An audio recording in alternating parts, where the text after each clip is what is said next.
Jobs जा रही हैं और इसका रीजन सिर्फ एआई नहीं है। जॉब मार्केट में सिर्फ आईटी जॉब्स ही नहीं बल्कि सारी जॉब्स खतरे में। चलिए इस वीडियो में हम सारे जॉब मार्केट से रिलेटेड सच्चाई जानेंगे और ये भी जानेंगे कि AI is not the only enemy. चलिए वीडियो स्टार्ट करते हैं।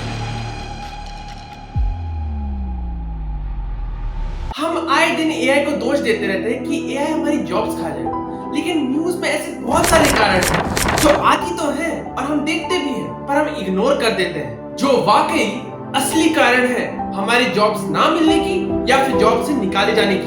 तो पहला कारण कॉस्ट कटिंग कैपिटलिज्म। अब आजकल न्यूज में देखते रहते हैं कि बहुत सारी लेऑफ्स हो रही हैं। कंपनीज जैसे टीसीएस, इंटेल, माइक्रोसॉफ्ट और गूगल भी बहुत सारी लेऑफ्स कर रही हैं। 2025 में अगर स्टैट्स देखें तो कुल मिलाकर 1,31,857 लेऑफ्स हो चुके हैं, वो भी टेक कंपनीज में। इसका मतलब है 605 लेऑफ्स प्रतिदिन। और ये सब सिर्फ एआई की वजह से नहीं हुआ है, ये सब इसलिए हुआ है क्योंकि कंपनीज भले ही प्रॉफिट्स कमा रही हैं, बट उनको ये चाहिए कि एक इंसान को सारे टूल्स आने चाहिए। ये इसलिए करते हैं जिससे कि उनकी एफिशिएंसी बढ़े, उनके स्टॉक प्राइसेस ऊपर चले जाए और वो लोग इन्वेस्टर्स के सामने अच्छे दिखे। सारा काम उन पर डाल दिया जाएगा और मंथली सैलरी देने की जरूरत नहीं होगी। जब काम होगा तब फ्रीलांसर्स हायर कर लेंगे। इधर प्रॉब्लम ये होती है कि आप डिग्री तो ले लेते हो, लेकिन स्टिल आपको एक्स्ट्रा कोर्सेज या फिर अनपेड इंटर्नशिप्स लेनी पड़ती हैं। इंटर्न बना के काम एम्प्लॉय जैसे करवाओ और पैसा भी मत दो। क्या स्मार्ट जुगाड़ है ना। Hiring is on freeze, we'll review after the next quarter, let's manage with the current resources. ये सारे डिलेइंग टैक्टिक्स हैं और ये सारे टैक्टिक्स जॉब ओपनिंग्स के लिए नहीं है, बस एक टैलेंट टेस्टिंग के लिए। अगर कोई टैलेंट नहीं मिला जॉब नहीं देंगे तो आपका टाइम इसमें भी बहुत वेस्ट होता है। तीसरा कारण no investment in employee growth. Companies को ये चीज भी एक बर्डन लगती है, एक रिस्पॉन्सिबिलिटी नहीं, क्योंकि बहुत बार कंपनीज फ्रेशर रोल्स के लिए हायर करती है। जैसे टीसीएस में मैनेजमेंट ट्रेनी रोल्स हो गए, तो कंपनीज एक्सपेक्ट करते हैं कि वो अपने ट्रेनिंग पर अपनी स्किल्स को बेटर करें, बट वो क्या करते हैं अपने ऑफिस के कोर्टयार्ड में टेबल टेनिस या फिर स्नूकर खेलते रहते हैं और फिर फायर हो जाते हैं। अभी ये सारा इल्जाम एम्प्लॉयज पे भी नहीं डाल सकते। कंपनीज को एम्प्लॉयज डे वन से ही परफेक्ट चाहिए होते हैं। आज के जमाने में हायरिंग नहीं होती है, चेरी पिकिंग होती है।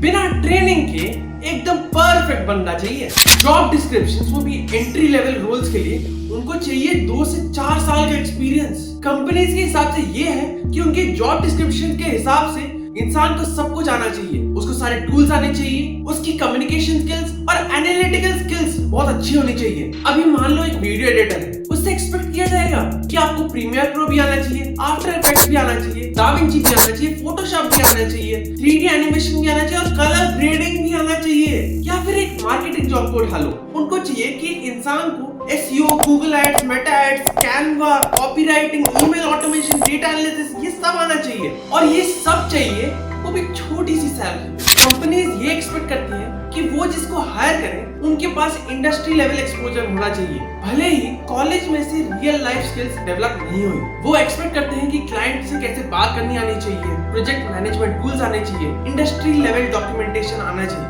और भले ही आपको ये सब आता होगा पर फिर भी वो बहुत थोड़ी सी सैलरी देकर आपको हायर कर लेते हैं, क्योंकि शायद से आप अंडर प्ले करें। हो सकता है आप अपनी सैलरी नेगोशिएट नहीं कर पा रहे और थोड़ी सी सैलरी में मान जा रहे हैं और कंपनीज इस चीज का भी फायदा उठाते हैं कि क्योंकि जॉब कम है मार्केट में तो आप शायद से डेस्परेट होंगे। पांचवा रीजन रेफरेंस ओवर टैलेंट। हो सकता है कि आप बेस्ट एम्प्लॉय हो सकता है कि आप बहुत हार्ड वर्किंग हो, पैशनेट हो, फोकस्ड हो, पर फिर भी ऐसे लोगों को जॉब्स नहीं मिलती क्योंकि उनके पास कनेक्शंस नहीं होते। आपने देखा होगा कि बहुत सारे राउंड्स होते हैं एक इंटरव्यू को क्रैक करने के लिए। HR राउंड होता है, मैनेजर राउंड होता है, टेक्निकल राउंड होता है, ग्रुप डिस्कशन होता है, असाइनमेंट दिया जाता है, पर फिर भी जॉब नहीं लगती। वो इसलिए ये हो सकता है कि उन्होंने पहले से कोई हायर करके रखा हो। तो अभी जब 1000 लोग एक ही जॉब रोल के लिए अप्लाई करते हैं तो कंपनीज AI टूल्स, फिल्टर्स या फिर इंटर्न्स यूज करते हैं रेज्यूमेस को रिजेक्ट करने के लिए। तो इधर कोई रियल एवेल्युएशन नहीं होता है, सिर्फ और सिर्फ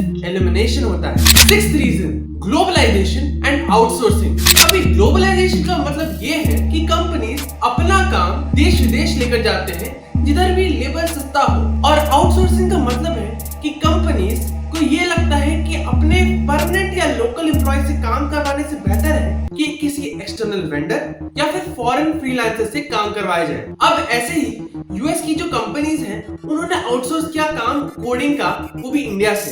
वैसे ही कस्टमर सपोर्ट इंडिया ने आउटसोर्स किया फिलीपींस से। ऐसे ही ग्राफिक डिजाइन और कंटेंट राइटिंग आउटसोर्स किए जाते हैं लो कॉस्ट फ्रीलांसर्स को, वो भी फिवर या फिर अपस्किल जैसे प्लेटफॉर्म्स पे। अभी तुम्हारा सपना है कि मैं एक बड़े एमएनसी में काम करूंगा, लेकिन उन्होंने अपना काम आधे पैसों में किसी और देश में करवा लिया है। इसको rise of the gig economy बोलते हैं, जिसमें जॉब्स एक गिग बन जाती है, जिधर फुल टाइम एम्प्लॉयमेंट नहीं होती बल्कि शॉर्ट टर्म एम्प्लॉयमेंट होती है या फिर फ्रीलांसर्स को काम दिया जाता है। सातवां रीजन एजुकेशन इंडस्ट्री में आज भी कॉलेजेस आउटडेटेड मेथड सिखा रहे हैं जो आज के इंडस्ट्री में काम नहीं आने वाले। इसका मतलब एक बहुत बड़ा गैप है। कॉलेजेस ने जो स्टूडेंट्स को सिखाया है और कॉलेजेस को क्या सिखाना चाहिए था जिससे कि इंडस्ट्री लेवल में काम आ सकता था। जैसे आप कॉलेज में C++ तो सीख रहे हो, बट इंडस्ट्री को पाइथन और क्लाउड टूल्स चाहिए। आप अपने कॉलेज करिकुलम में बहुत सारा थ्योरी पढ़ रहे हो, लेकिन एक्चुअली में इंडस्ट्री को रियल लाइफ एक्सपीरियंसेस चाहिए। ये 7 रीजन जॉब मार्केट के लिए बहुत डेंजरस है, वो भी एआई से ज्यादा। और अगर इसको चेंज नहीं किया गया तो एआई जॉब्स को भी पाना बहुत मुश्किल हो जाएगा। Thank you for watching the video. मिलते हैं अगले वीडियो में। Signing off.